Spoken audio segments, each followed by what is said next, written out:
Terima kasih. 80% itu kan industri garmen berorientasi ekspor ya. Jadi kita melihatnya cukup parsial ya. Tidak apa-apa, tetapi saya kira rekan-rekan KSPN memiliki data yang cukup akurat karena diambil langsung dari para pekerja yang berada di situ ya. Tapi kita harus lihat efisiensi itu boleh nggak sih dilakukan oleh perusahaan? Ya saya kira sih boleh karena itu bagian dari corporate action yang dilakukan untuk menyikapi kondisi menurunnya permintaan. Tetapi apakah itu kemudian akan terjadi? Ya saya kira tidak akan terjadi 100% seperti itu. Memang ada beberapa perusahaan yang sudah berkomunikasikan dengan API, termasuk mengkomunikasikan dengan Dinas Ketenagakerjaan setempat tentang rencana melakukan efisiensi berupa pengurangan karyawan.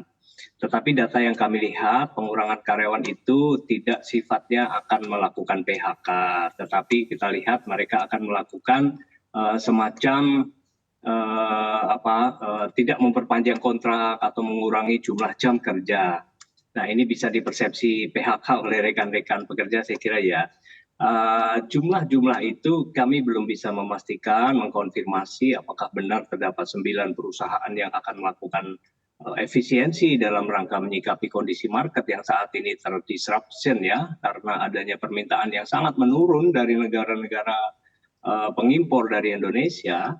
Tetapi situasi ini harus memberikan kesadaran kepada kita bahwa ada sesuatu yang bencana atau potensi bencana yang di masa depan waktu dekat ini perlu kita antisipasi ya.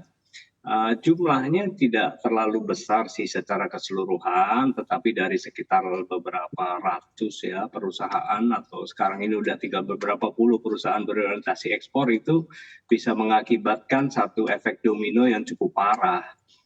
Meskipun saat ini tidak terlalu besar ya. 9 perusahaan tersebut juga membuat program-program efisiensi dalam rangka penggantian sumber daya manusia termasuk dengan proses-proses efisiensi dengan menggunakan mesin-mesin dan teknologi yang lebih maju supaya ketergantungannya tidak pada tenaga kerja. Nah ini salah satu concern kita Ibu, saya kira ini bagian dari proses yang bagus, mestinya kita bisa sambut dengan baik karena dengan elektrifikasi ya, dengan sebuah proses perbaikan dengan otomatisasi juga akan mengakibatkan produktivitas kita lebih meninggi dan kualitas kita juga akan lebih baik. Kita harus melihatnya juga secara optimis lah.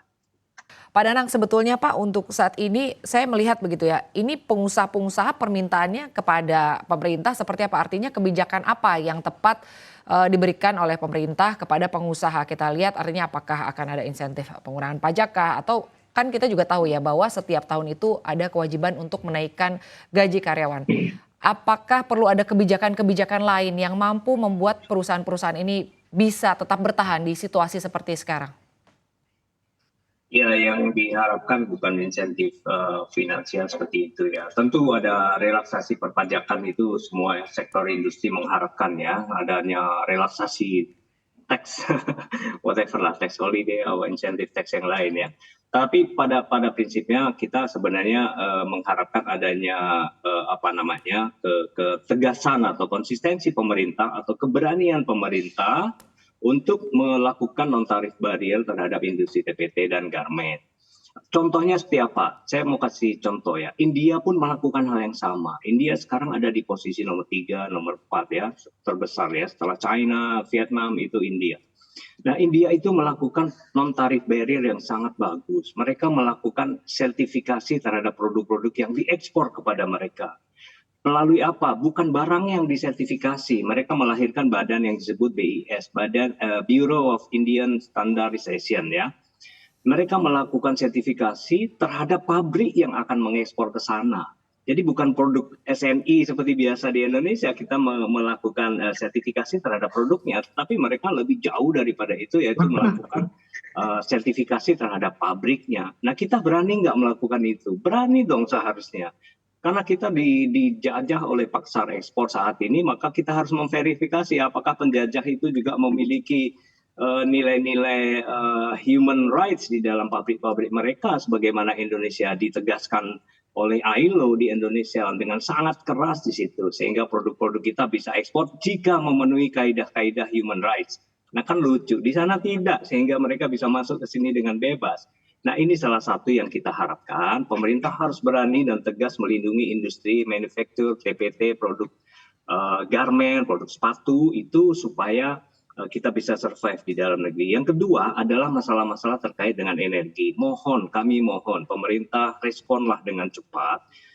Gunakan satu relaksasi tentang tarif listrik, tarif gas untuk industri terhadap produk-produk atau manufaktur sektor padat karya. Karena itu komponen yang cukup besar sehingga kita bisa menghemat cost di energi dan bisa kita alihkan cost itu kepada employee kita, kepada karyawan. Sehingga pemutusan hubungan kerja atau pengurangan jam kerja tidak terjadi dalam waktu dekat. Jika komponen-komponen cost structure yang menjadi kewenangan pemerintah itu bisa dilakukan dengan baik oleh pemerintah dalam rangka bentuknya pemotongan. Yang ketiga kami pikir terkait dengan penguatan kelembagaan ya. Di Indonesia ini kelembagaan tekstil dikelola oleh Direktur Tekstil dan Produk Kimia dan alas kaki di salah satu kementerian di Kementerian Perindustrian di bawah Direktorat Jenderal. Jadi kecil sekali kelembagaan yang mengelola tekstil ini. Di India, di Vietnam, di Bangladesh kalau tidak salah ya, mereka tuh memiliki kementerian yang mengurusin tekstil, badan atau lembaga yang bersifat setinggi sekelas kementerian, sehingga mereka percepatan atau akselerasi pertumbuhannya itu sangat cepat sekali. Luar biasa, bisa 10-12 kali lipat daripada Baik. percepatan yang terjadi di Indonesia. Nah ini 3 poin penting yang kita harapkan terdapat reformasi regulasi yang bisa dilakukan di Indonesia.